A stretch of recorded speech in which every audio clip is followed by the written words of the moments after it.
Live from the Sept of Baelor, we're going to talk about the High Sparrow, the Faith Militant, Tommen, and missed opportunities. I don't think the High Sparrow missed many opportunities, except maybe evacuating the Sept of Baelor in a timely fashion.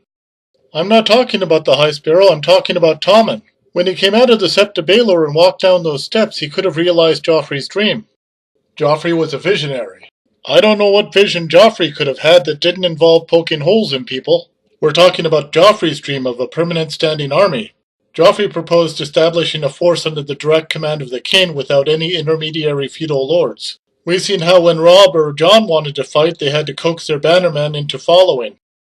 Yes, we saw how Glover refused to join in fighting the Boltons, and we saw the Karstarks take off home when things didn't go their way. Robb beheaded their lord. I never said it was a trifling grievance, but they still took off. Bannermen are a pain in the ass, and Tommen could have dispensed with them forever if he'd seized the opportunity presented by the Faith Militant. Tommen could have taken the Faith Militant away from the High Sparrow and brought it under his own control. Do you really think so?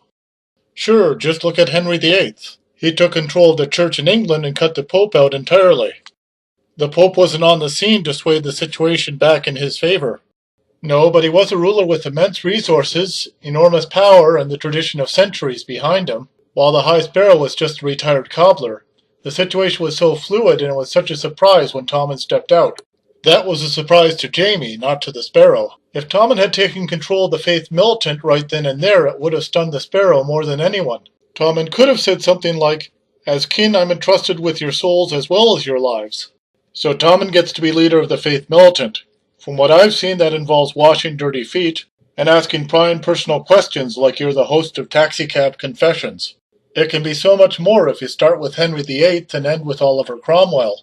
The faith was filled with young zealots who enjoyed bashing the sinful with cudgels. These pious brawlers could be recruited into a Westerosi new model army. He'd have a permanent and disciplined fighting force all his own, and that will free him from the Lannisters and the Tyrells. Tommen? I don't see it. There's more Sir Pounce than Lion of Lannister in that one.